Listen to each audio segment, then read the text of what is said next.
On a very topical subject of the series, I have the privilege of chatting with Carl McElroy, South Island Sales Manager for FreightWorks, who are exceptional global freight forwarders with a focus on goods coming in and going from New Zealand. So, right, Carl, for people who haven't met you before, how do you like to introduce yourself and what do you do? In terms of what I do, I'm the South Island Sales Manager for FreightWorks. I'm based in Christchurch. My core sort of day-to-day role is business development and account management with our customers and looking after the day-to-day operations of our Christchurch branch. I do like to sort of get involved in a few other operational tasks, and obviously with what's going on in the world at the moment, it's you do have to divert your attention away to trying to figure out some of those solutions too. So how did you find your way into the freight world, and what drew you to stay in it? Because obviously being up to a sales manager or business development manager, you've been in the game for a while. Probably not a career path that I had thought of coming out of school. Just through some friends through my part-time work, I had an opportunity to get into freight. That was probably back in 2005.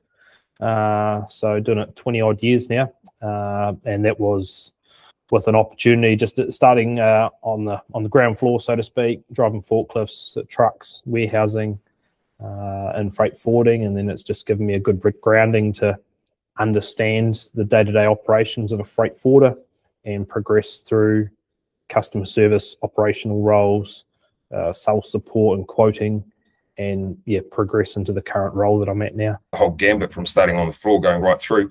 Great story in regards to, a lot of people don't understand the whole process, which is actually quite easy. It makes it a bit easier for yourself when you're doing things. I think from my perspective, I understand what I'm selling as well. I'm not just sort of thrust into a sales role where it's just a container from A to B. I understand the operational aspect and the background of all the moving parts. And I think that's given me a really good grounding to sell and understand it of what's required. Sometimes that is what's lacking across a whole lot of industries, in just regards to some people just don't know the whole process. They just become that person selling a product or producing a product or something, but don't know why and where it's all come from. Let's get into the main issue that we have going at the moment. So let's set the scene. What are you seeing on the ground now in terms of how the latest conflict is flowing through to freight and logistics? I guess it's a pretty fluid situation with what we're seeing. Obviously, it's pretty wide felt for ma and pa in terms of New Zealand. They're seeing it at the fuel pump. That's no different in the freight world. We're heavily reliant as an import country, predominantly import. Obviously, export's a big part of it too. But the flow through effects of what we're seeing with fuel costs are gonna channel down the line with our imported goods, food and consumables. It's definitely a hot topic on everyone's mind at the moment, and understanding what impacts it's going to have with their freight as well.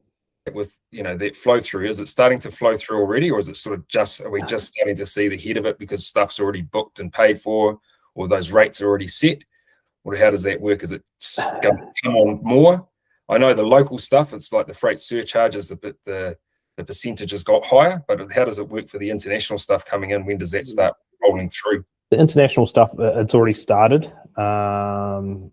So we've had a number of notifications coming out from the shipping lines around surcharges for fuel costs, and that was based on time of departure. So some were giving us a heads up of sometimes a day or two, others a week's notice. So unfortunately, customers with forward booked cargo, despite it already being booked, if it hadn't departed yet, they will be impacted by those cost surcharges. And that's global, that's everywhere. It's not just related to freight coming out of the Middle East.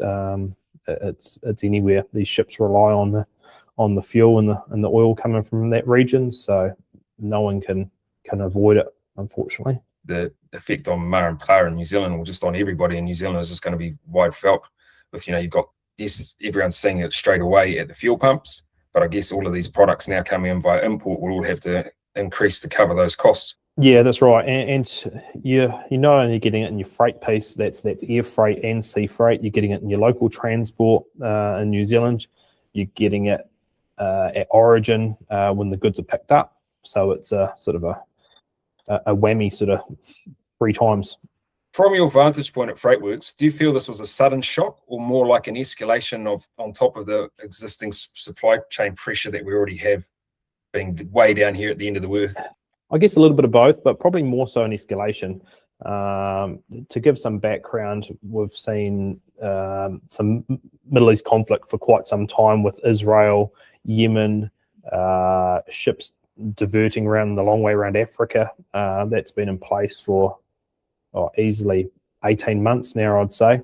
So there's not many container ships going through the Red Sea, through the Suez Canal at the moment. And generally our imports from Europe to Singapore, which is a key transshipment hub, down to New Zealand, that takes an extra couple of weeks to go that extra leg around Africa. So while that had been sort of simmering away and there were some positive signs of that improving, with container ships starting to dip their toe in the water and transit through the Suez Canal, that was pretty well switched off once the Iran-US conflict is kicked off. Again, there's just too much risk for these shipping lines and vessel owners. Is there any other impact with like the Strait of Hormuz being closed, what that's doing to anything, or is there not really a hell of a lot specifically that you guys do that's changed from that? I guess, oils and bits and pieces coming out of there, plastics, etc., but they normally go to Singapore first, to the trans hub, and then come down, wouldn't they? For the Europe services to New Zealand, they tend to stay well clear of the Persian Gulf region. Even if they were going through the Suez Canal, they'd cut straight across the Indian Ocean to Malaysia and Singapore. So the vessels that are going into the Gulf are typically servicing Pakistan, India subcontinent, doing a loop out of there and bouncing back. So it is a little bit removed from the core sort of import trade lanes for New Zealand customers. We fortunately don't have many clients that import from that part of the world, so we aren't seeing the effects of having to reroute cargo or stop bookings. Essentially, it's heavily a oil trade lane, and it's effectively still shut off as of today. Depending on who the vessel owners are, I think they're giving a bit of a free pass through for certain countries and certain vessel owners. But I think the big one that I had heard through the traps was fertilizer. New Zealand imports about 20 to 25% of its fertilizer from the sort of Gulf region. So downstream effects being food, crops, farming side of it, that will have an impact. Last night on the Fonterra call as well, and I saw that on the news. So it's quite interesting that impact is going to be delayed. And I guess, if farmers have got the cash, they might buy up already, but it's going to create that whole buy now and just sort of try and, create more of a hole later on for other people, isn't it? Which we always seem to get now with the fuel and everyone rushing down. And, the other story is no one can buy fuel cans at the moment because they've sold out everywhere. So everyone's topping up, but I think that's quite dangerous. Has the reliability changed, or is stuff still that we normally get to New Zealand still, because our main core is out of Asia? So is that stuff still normally arriving on time, and the stuff out of Europe, is that sort of, as you said, they sort of skip that area anyway? So is there any delays that are sort of coming through that are specifically impacted by this? In short, no, it's been pretty good. We are heavily reliant on our Asia southbound trade. A lot of trans-Tasman cargo, and Europe going the long way around Africa. So unless you're an importer that is bringing goods out of the UAE, Qatar, Kuwait, etc., you shouldn't be seeing too much effects in terms of schedules being unreliable. Nothing's ever guaranteed in shipping, as we've sort of learnt through COVID and then in years gone by. There's always movement, and ETAs is estimated, not guaranteed. So the Asia's running really well, all things considered. Tranships, if there's not too much congestion up in Singapore, that can sort of bounce around a bit like a yo-yo, depending on vessels bottlenecking into Singapore. Australia's pretty self-sufficient in terms of ships bouncing to and from New Zealand and Australia. So touch wood, at the moment, we're pretty good in that schedule reliability space. Not perfect. I don't think we'll ever get to that point, but yeah, it's not horrifically disrupted. I think that was one of the concerns. A few of my clients have reached out and just sort of said, oh, what's this going to do? And I'm like, I don't think it's going to do anything, but I'll know a bit more after we've had this chat. I'd like to just sort of go on some specific New Zealand stuff. I know we've sort of already touched on it, but what do you think is going to be the most immediate impacts on importers and exporters? Cost. That's the big one. Where does it end? Trying to crystal ball gaze in terms of what that's going to look like in 2 weeks or 4 weeks time is anyone's guess. As we all know, when we're filling up the tank at the petrol station, it changes by the day at the moment. So it's no different from shipping line information that we're receiving from various carriers every few days. They are reassessing it either every week or fortnightly for their shipping surcharges. And that's the same with local trucking companies. Local trucking companies here in New Zealand typically work off a monthly FAF, or fuel adjustment factor, as they call it.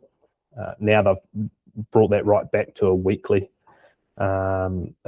check and sharing that with transport or market providers. Where you say the FAF rate, is that basically that fuel surcharge that they add at the percentage rate? So that's being, instead of being set monthly like it had been in the past, that's now updated pretty much on a Monday, is it, for that week? That's the vibe that we're getting from our core carriers that we partner with. Yeah. So that's, as a general guide, we've seen it sitting around sort of 15-16% for most carriers. We're looking at 25 plus at the moment, 25-26%. You drive past the petrol station or you fill up and you go, oh, it's $2.99 for unleaded, and then you drive back past later in the afternoon and it's up to $3.21. So I guess that's the same with those guys, and I know that diesel's been impacted more, so that impact is going to just be spread out and they have to cover it, don't they? As a transport industry, diesel, it's number one in terms of what we need to move goods. And then the shipping line side of it, a lot of them work off a low sulfur fuel. So the cost of fuel is a big portion of what the shipping costs are made up of. And that could be anything from $100 to $300 or $400 per container. And I actually heard, sort of bouncing to that, talking about the container ships, that there's been a lot of insurance has been cancelled as well. There's been adjustments to it for the war insurance has been taken off. So a lot of companies, they've got it in their rights to be able to pull that part of the insurance off. And are you hearing that as well? I haven't heard that directly myself, but I haven't had too many conversations in that insurance space of late. But we encourage all of our customers to have a marine cargo policy with their nominated broker.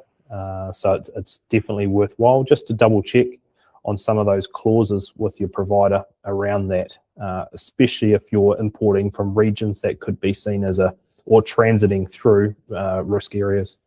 Yeah, our broker's pretty good, so it's quite nice to actually have that come through straight away, because I had heard it was sort of on the news, and then all of a sudden, like literally within 45 minutes, we had that come through from the provider, so directly from them as well as from the broker, so it was really good. They have a clause called force majeure in freight, and basically what that is whereby if shipping lines can't get to their intended port, or they have certain issues that are beyond their control, they can offload your cargo at another port and essentially wash their hands of it. So if you had some goods going into Dubai, for example, and the closest they could get was Muscat in Oman, they could dump your container there, pull the force majeure card, and then it's your problem essentially. So then you've got to go through that insurance path to pay for the additional costs to then get it to its final destination. So it can be quite a daunting process to go through if you are caught up in that. Quite a few New Zealand exporters would be caught up in that, because they'd probably have stuff that was already on the water with a sort of this Operation Fury just going bang like that and starting with no one really knew it was going to happen, I guess. And so stuff virtually almost about to enter up to that area, I suppose they just sort of went and just offloaded it. Or they could have held it back at transshipment ports through Malaysia or Singapore. But yeah, I haven't sort of seen or heard too much of how they're going about doing that, just because our customer base that we have aren't sending goods into that region. So I haven't probably had to stay across it as closely as what I would need to otherwise. Leading with that, I was going to say, what sort of conversations are you having with customers around pricing, and how do you know, is there any way you can distinguish between like justified price increases or opportunist ones? Do you have anyone sort of going adding price just because they can? My feel is that it's pretty justified, I guess, with the exposure in the media that you've got at the moment as well. People can see it firsthand, what's going on, and they understand fuel costs are a big part of shipping and air freight, so they can understand they've got to have price increases as well. So the biggest thing for us is the transparency piece with our customers. We've had to dial up in terms of our communication with our clients around that. We send out customer advisories typically on a fortnightly period, but we've had to do that a little bit more frequently with the fluid nature of what's going on with shipping lines and fuel costs, to be transparent with those increases, especially when we're quoting shipments and then booking them, but it hadn't yet departed yet. So then you are going to be impacted by extra costs. So is there any way, like looking at that, is there any way you can lock in pricing for the future, or do you just have to, it sort of is what it is once it actually leaves? It sort of is what it is to an extent. In terms of, we've got a mix of customers around short-term, long-term contracts. It does depend on the volumes that those clients are shipping as well to have those length of contracts, but the fuel costs in general terms sits outside of the fixed rate, so to speak. That's always floating, what we find with our shipping lines that we partner with, and usually it's on a quarterly, sometimes it's a monthly basis, sometimes it's a quarterly basis with the fuel costs, known as the BAF, bunker adjustment factor in shipping terms. But then it's the additional surcharges on top of that, which we have a lot of acronyms in freight forwarding, and the new one is EBS, Emergency Bunker Surcharge. Looking back at COVID and now this conflict, what's become part of the new normal playbook for managing these sort of shocks? Do you have something in place, or is it just, oh no, here we go again? It's just being a little bit more resilient around your planning and your forecasting. Well, certainly as an importer, but it's frustrating when these sort of situations do occur, because we felt that we were nearly out the other side with the Suez Canal starting to open up and getting back to a sense of normal transit times from Europe. So, you know, with freight forwarding, there's always something going on in the world, or something changing, whether it be shipping routes, new providers coming into or out of the market. So just staying agile and flexible is really important to having some options up your sleeve. So how are you helping? You said resilience. So how are you helping customers build resilience? Sort of, are you guys looking at inventory strategies, looking at alternative ports? You know, is there mode shifts between sea and air? Is there any of that sort of stuff that you guys are doing to try and help with this? Most of our customer base are Trans-Tas and Asia focused, with Europe going around Africa. So the big one was probably the air freight piece, because three of your largest Middle Eastern carriers connect a lot of Europe, mainland Europe, into Oceania, so being Emirates, Etihad, and Qatar Airways. So we're probably seeing more impact around air freight rather than sea freight, because customers in general terms aren't importing a huge amount out of the UAE compared to other countries. So Dubai and Doha are massive transshipment ports for those airlines as their hubs. So Emirates basically reduced their network I think, below 50% when this first kicked off. UAE airspace was closed, so that was a massive upheaval with grounding of their aircraft. They offer a lot of tonnage into the New Zealand market. Emirates, Etihad only go as far as Australia. Qatar has services daily into Auckland as well. So Emirates have got themselves back to north of 90% in terms of their scheduled operations. But all it takes is a drone attack or something happening in downtown Dubai for the tap to be turned off. It's a pretty volatile situation, but we are seeing more ad hoc pricing in the air freight space and using other airline options or rerouting through different parts of the world. I remember reading about the airport at Dubai, about how much the tonnage of freight goes through there on a daily basis, massive amounts. There's one of those main hubs coming through from Europe, because you got that 6-hour flight, then the 12-hour flight, or whatever it is, down to here. So it makes it a lot easier, I guess. But yeah, now not. So rerouting, what should be going through Singapore, Malaysia? Singapore air freight is a big provider into the New Zealand market. A number of Chinese carriers down this way, and then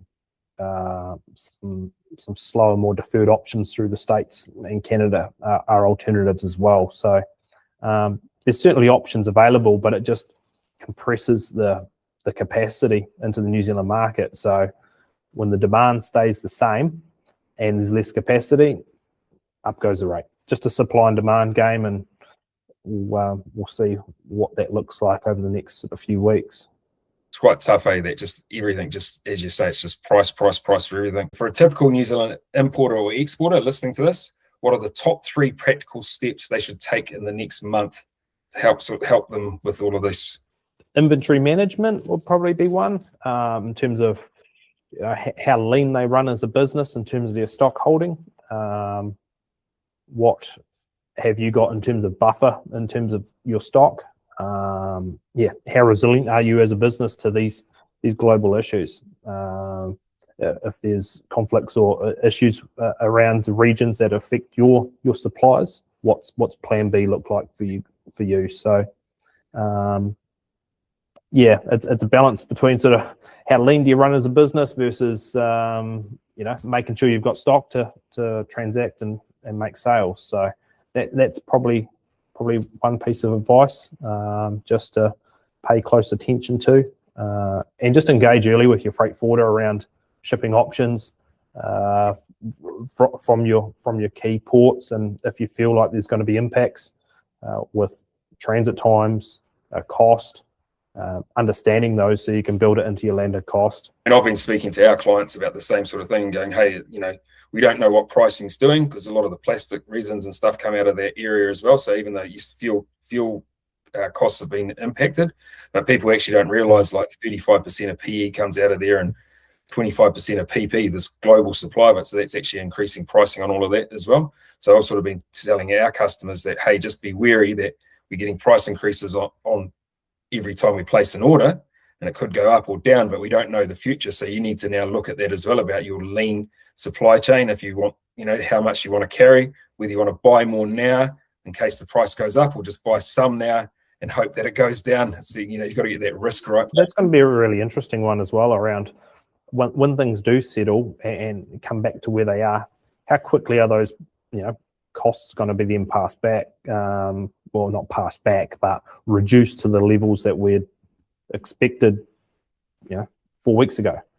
That will remain to be seen, but that'll be an interesting one with the shipping lines and airlines in due course. I've found this in the plastics industry, being in it for 30 odd years, that when any of these major increases and stuff happen, because there's been a whole lot of global events that have caused this big storms through Florida and what have you, that impacts plastic pricing as well.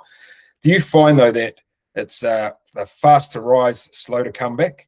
I guess it's just having those conversations with the key partners that you've worked with for a number of years, and just understanding what they're seeing, and how you can work together as a partnership around making sure things are transparent around that, and not getting taken for a ride. So the trust, that trust piece in a relationship is huge. What should people be asking their freight and logistics partners right now to really understand their exposure? Cost impacts is probably the main one. I think we touched on it earlier, but the surcharges in relating to fuel costs, how that changes their pricing structure with FCL, full container loads, air freight costs, and LCL if you're moving just pallet loads of cargo as well. That'll be broken down on a per cubic meter rate for LCL, less than container load. And that could be anywhere from $5 a cube to $15 a cube US dollars, ballpark at the moment. That's sort of where it's sitting. It's not massive, but for LCL. But if you've got low value goods, every bit counts, right? So you've got the origin charges. You've got with all the surcharges, you've got like all those different bunker rates, then you've got your New Zealand fuel rates, plus the increase in cost. Yeah, you get whacked 3 times. Yeah, it's quite tough. So I guess another thing is probably a bit early to tell, but are there any common mistakes you're seeing businesses make in response to the situation now, or is it just too early yet?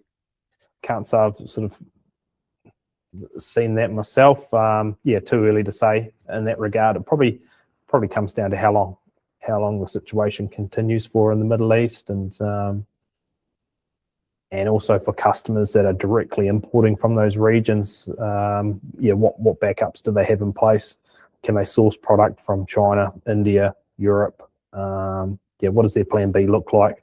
I guess that sort of highlights, the need for a robust business continuity plan by businesses out there, doesn't it? Probably something that COVID taught a lot of businesses as well. So, we'll see what happens over the next few weeks. Are you guys planning for any scenarios in the next 6 to 12 months based on this, or are you sort of just going, well, we'll just sort of play it by ear? Oh, look, hopefully costs stabilise a little bit. That'd be nice. If we see the fuel costs settle, then hopefully that flows into other areas that can claw back a bit of costs for customers. But look, it's highly political in terms of what's going on as well. So you don't have a hell of a lot of control of these things. You sort of got to roll with the punches a little bit. But yeah, hopefully if that slows down a little bit, and Suez Canal could open up, I'd love for that to happen. I'm waiting for the day that we can get back to sort of 50-60 day transit times out of Europe. Some services can get there at a push, but not consistently. The new norm is 70-80 days plus easy. Some can blow out as much as 100 from certain ports out of Europe too. So it's crystal ball gazing is proactive ordering in terms of your lead times, because you just don't know when transit times can turn to custard. Finally, for people who want to stay ahead of the issues, what's the best way to keep in touch with you and the team at FreightWorks? We send out a customer advisory notice to our customer base, and even if you're not trading with us as a customer, feel free to reach out and shoot me a message, carl@freightworks.co.nz. Details also on our website, freightworks.co.nz. Join up to our customer advisory notice so you can keep up to date with what's going on. We try and push that information out every couple of weeks, but at the moment it's a little bit more frequent, given the challenging times at the moment. So yeah, keen to hear from anyone if they need some assistance or just a second opinion.